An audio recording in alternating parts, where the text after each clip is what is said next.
Hello, everybody out there. It's great to be with you again. I want to talk about ideas and questions you want to ask yourself if you're getting ready to retire in these times with inflation coming and uncertainty in the market and all those kinds of things. I made a list of questions. So, you may want to make a couple notes on some. Of course, if you call us, we can send you the questions too so that you can really think about these things. Very critical, especially with times that we're going through. Number one, do you know how long you would like to be able to generate income you need if your paycheck stopped today? People are losing jobs. In spite of the fact that unemployment is as low as it is, people are losing jobs because of labor costs. Look at the restaurant industry. They're on their back. Look at what some companies have already done with robotics. So people are losing jobs. So what would happen to you if you lost your paycheck today? If it ended today, what would you do? And have you identified and calculated your retirement income gap? What's that mean?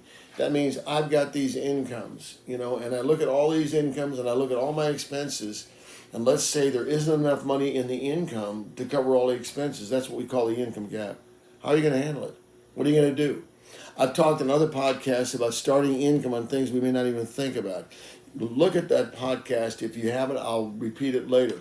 But you got to think about how I'm going to fit that gap. What am I going to do about? Am I going to work? If you can find work. Am I going to work part-time? Am I going to do some kind of a side, kind of thing? Work out of my home? Am I going to start doing landscaping? What am I going to do? So you've got that gap, and you've got to figure that out. And some folks just don't want to think about it. Well, if you don't think about it, you're going to suffer the consequences. So you got to think about that. Do you know how much you have available in discretionary assets above what you will need to generate retirement income? You may have assets you can sell. You may have assets you can draw down income from. I mean, I've seen all kinds of creative things. I see people renting their garages out. I see people selling things, on eBay and various other ways. There's lots of things you can do that you may not have considered. I do brainstorming with people all the time that are clients of mine, retirement clients. We've invested their money to get lifetime income, and now we start talking about all the other things that they can do in order to generate more money.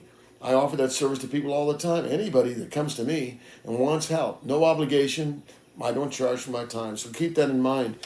And if you want help, I'm here. Do you know if your portfolio is properly diversified to provide enough growth, safety, liquidity, and income? Liquidity and income. Liquidity and income. In these times, you have to know how much liquid money you have and how much income. Some of the products are less liquid that provide income, so it's a balance. What do I have in savings? What do I have put aside for rainy day problems and so forth? How can I sustain myself if things get worse economically? Got to know those things. I can help you. Do you hold annual reviews of your plans to assess if you have met previous goals and to set new? Well, the problem now, of course, is that the world's changing so fast. You may have looked at everything you planned a year ago, and it doesn't mean anything anymore because things have changed so much. Or maybe you didn't even have a plan. I do that kind of work with folks all the time. I don't charge money for that work. If they're clients of mine, they get my full services. Okay? You can come in, I'll look at what you're doing. I won't charge anything to do that. I'll make suggestions to you. If you want to work with me, wonderful. If you don't, you've got some ideas. How bad can it be? You're going to get the phone number at the end of the broadcast, and you can write it down, call in. We'd love to talk to people, and I'd love to see people. Have you formulated a plan for how to use Social Security to maximize the income and protect your personal assets? There's more to Social Security than the dollars you're planning to get from it. There's a lot more to Social Security, a lot more. And incidentally, you can go online to ss.gov and you can open what they call an account, and you can look at all the information about your particular situation. It's all available. All you have to do, ss.gov, you're right there, fill in the dots, you know how it works. Okay, do you know how you'd cover the cost of medical and long-term care expenses should you or your spouse require care? Well, the tendency today is to try to stay away from nursing homes. We all know who wants to go to nursing home. Some of our products have some long-term care benefits that pay people whether they go into a nursing home or not, whether they can stay home and get home health care. That's where everybody's going. They want the family to be around. They want to get care at home. And we try to help people figure out ways to do that. and there are lots of different approaches. In fact, there is long-term care insurance. Interestingly enough, long-term care insurance has come down recently because of the movement towards home health care. So that's very interesting, and I can explain all that to you if you're interested in it. Do you know how you would cover, let's see, have you calculated how much income would be lost if you or your spouse passed away? What's it going to do to you as far as Social Security is concerned? What's it going to do to you as far as veterans benefits are concerned? What's it going to do to you in every way you imagine? Or what's going to happen to you, in all the benefit world if you get divorced? Those are things that you need to understand also. Anyway, so there's downside considerations that have to be taken into concern with and looked at and understood.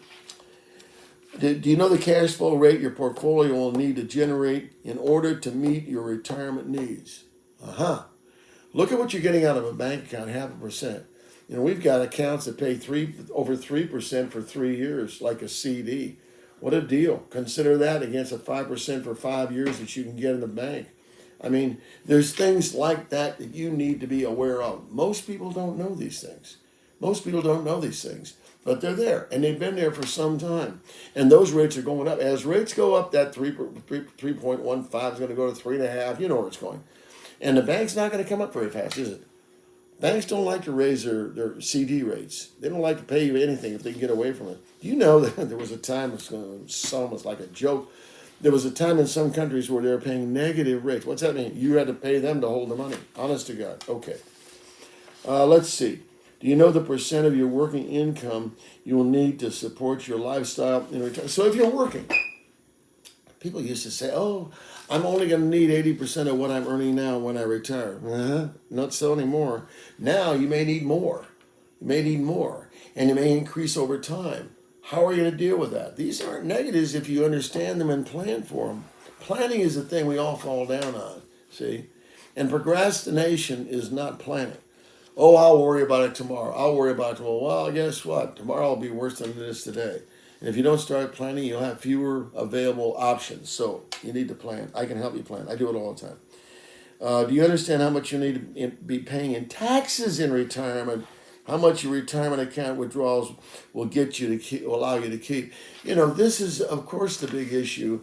The way it's going now, taxes are going to go up. They're not going down right now. Not in this current environment that we're in. We owe so much money, our gross domestic product. We owe more than our gross domestic product a year. We owe, I don't even know what the number is anymore, probably $28 trillion, some such thing. And our gross domestic products right now is probably down to about 21 trillion. That's a guess. But we're exceeding it. And we're about to go into a recession, undoubtedly, in my mind at least. And do you have a retirement income allocation? Do you have a plan for how you're going to use the income and what the costs are going to be? And what are you going to do to reduce the costs? There's all kinds of strategies. How hard do you want to work on this? Let me tell you this, that the more work you put in the beginning of these planning, the less work you'll have to put in later, and the better results you get. That's enough for right now. I'll come back again.